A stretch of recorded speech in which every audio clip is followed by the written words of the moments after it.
Halo, selamat pagi dan selamat datang di channel Papan Belajar. Di sini kita akan membahas soal CPNS untuk kategori soal TWK atau tes wawasan kebangsaan bagian pertama. Langsung saja kita masuk ke soal yang pertama.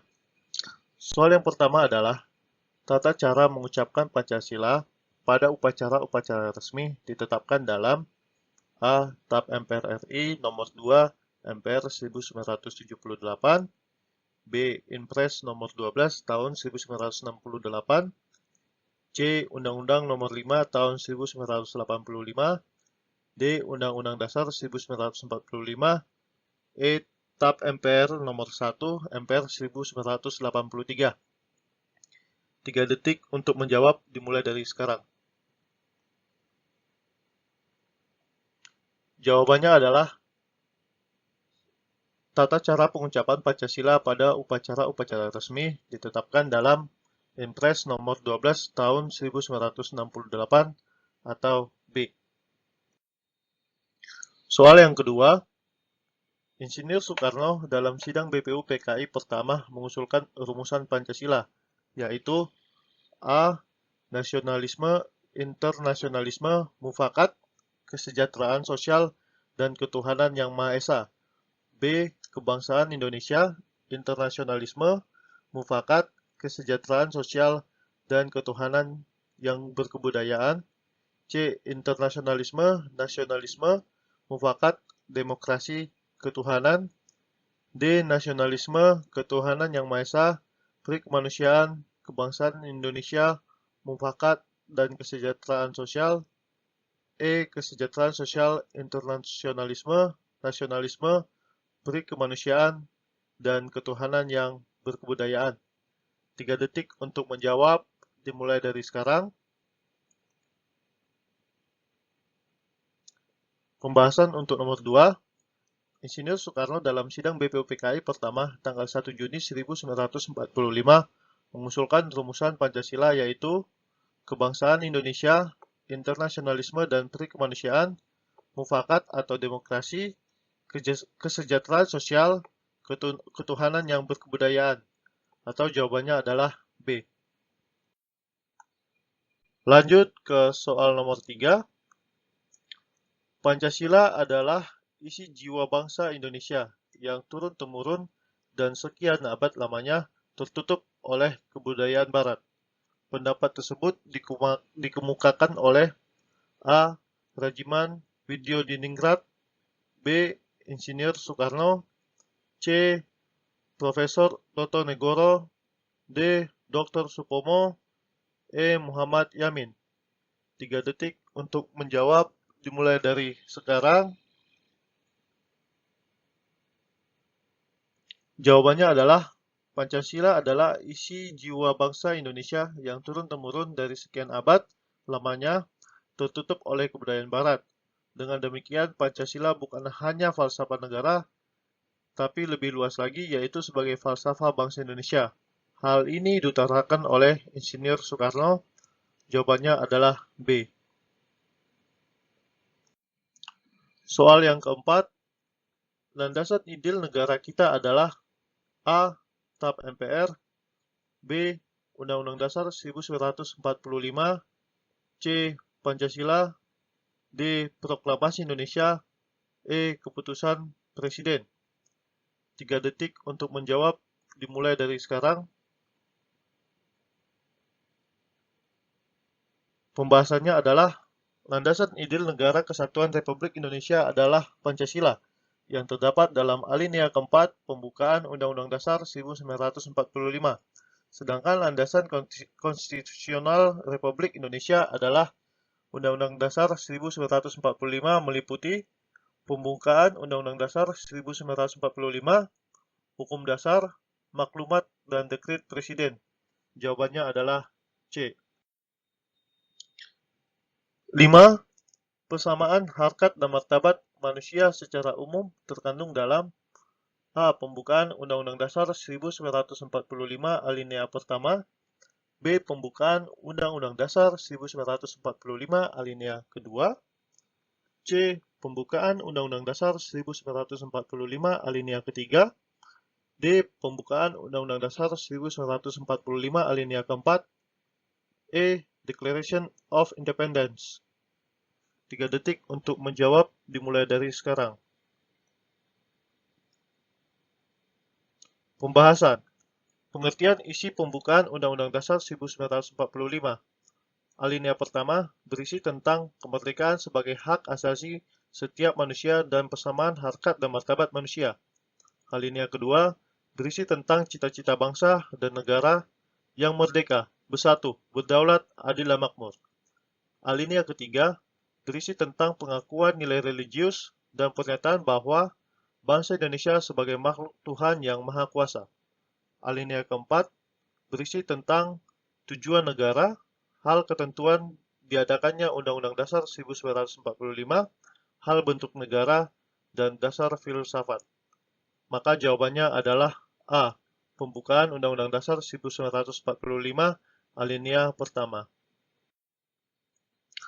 Soal yang keenam, negara yang melindungi seluruh warganya yang terdiri atas berbagai macam golongan dan paham yang berbeda-beda merupakan pengertian dari A. Paham negara kesatuan, B. Paham negara kebangsaan, C. Paham negara demokrasi, D. Paham negara liberalisme, E. Paham negara sosialis. 3 detik untuk menjawab dimulai dari sekarang. Pembahasan. Negara yang melindungi seluruh warganya yang terdiri atas berbagai macam golongan dan paham yang berbeda-beda merupakan pengertian paham negara kesatuan. Maka jawabannya adalah A. Paham negara kesatuan. Soal yang ketujuh. Pada zaman kerajaan Majapahit, Empu Prapanca dan Empu Tantular menggunakan istilah Pancasila. Di samping memiliki arti berbatu sendi yang 5, juga memiliki arti pelaksanaan kesusilaan yang 5, pancakrama, yang dibagi menjadi berikut ini, kecuali A. Tidak boleh melakukan kekerasan, B. Tidak boleh bermewah-mewahan, C. Tidak boleh mencuri, D. Tidak boleh berbohong, E. Tidak boleh bersifat dengki. 3 detik untuk menjawab dimulai dari sekarang. Pembahasan. Pada zaman kerajaan Majapahit, Empu Prapanca dan Empu Tantular menggunakan istilah Pancasila. Di samping memiliki arti berbatu sendi yang 5, juga memiliki arti pelaksanaan kesusilaan yang 5, atau Pancasila Krama yang mengandung pengertian sebagai berikut. Tidak boleh melakukan kekerasan, tidak boleh mencuri, tidak boleh berjiwa dengki, tidak boleh berbohong, tidak boleh mabuk minuman keras. Maka yang bukan termasuk pelaksanaan kesusilaan yang 5 adalah tidak boleh bermewah-mewahan. Jawabannya adalah B. Tidak boleh bermewah-mewahan. 8.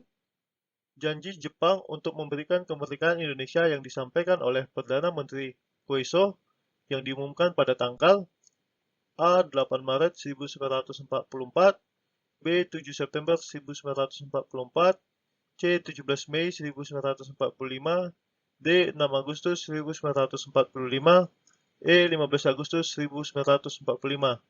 3 detik untuk menjawab dimulai dari sekarang. Jawabannya adalah Perdana Menteri Koiso pada tanggal 7 September 1944 mengeluarkan pernyataan bahwa Indonesia akan diberi kemerdekaan di kemudian hari. Pernyataan Koiso tersebut merupakan dikenal juga dengan sebutan Janji Koiso dan dikemukakan di depan sidang Teikoku Ginkai atau Parlemen Jepang. Adapun tujuan dikeluarkan Janji Koiso tersebut agar rakyat Indonesia tidak mengadakan perlawanan terhadap Jepang. Bukti kesungguhan Janji Koiso tersebut adalah diperbolehkannya mengibarkan bendera merah putih di kantor-kantor pemerintahan berdampingan dengan bendera Jepang atau Hinomaru. Maka jawabannya adalah B. 7 September 1944. Soal ke-9. Akibat banyaknya penyimpangan terhadap Undang-Undang Dasar 1945 pada masa Orde Baru, maka awal era reformasi dalam masyarakat Indonesia berkembang tuntutan reformasi yang didesakkan oleh berbagai komponen bangsa. Tuntutan tersebut antara lain kecuali ini: A. Penghapusan doktrin dui fungsi ABRI. B. Amandemen Undang-Undang Dasar Negara Republik Indonesia tahun 1945. C. Desentralisasi terpusat antara pusat dan daerah. D. Mewujudkan kebebasan pers dan mewujudkan kehidupan demokrasi. E. Penegakan supremasi hukum, penghormatan hak asasi manusia, serta pemberantasan KKN. 3 detik untuk menjawab dimulai dari sekarang. Pembahasan. Akibat banyaknya penyimpangan terhadap Undang-Undang Dasar 1945 pada masa Orde Baru, pada awal era reformasi, dalam masyarakat Indonesia berkembang tuntutan reformasi yang didesakkan oleh berbagai komponen bangsa. Tuntutan tersebut antara lain: yang pertama, penghapusan doktrin dui fungsi ABRI. Yang kedua, amandemen Undang-Undang Dasar Negara Republik Indonesia tahun 1945. Yang ketiga, penetapan Undang-Undang Dasar 1945 sebagai Undang-Undang Dasar. Yang keempat, mewujudkan kebebasan pers dan mewujudkan kehidupan demokrasi. Yang kelima, penegakan supremasi hukum, penghormatan hak asasi manusia, serta pemberantasan korupsi, kolusi, dan nepotisme.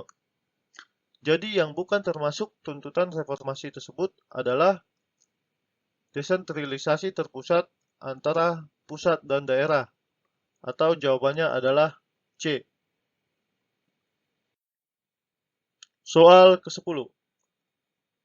Kebijakan pemotongan nilai uang atau sanering, yaitu memotong semua uang yang bernilai Rp2,5 ke atas hingga nilainya tinggal setengahnya, terjadi pada saat Menteri Keuangan yang dijabat oleh A. Wilopo, B. Ali Sastro-Midjojo, C. Burhanuddin Harahap, D. Syarifuddin Prawira Negara, E. Sri Sultan Hamengkubuwono ke-9.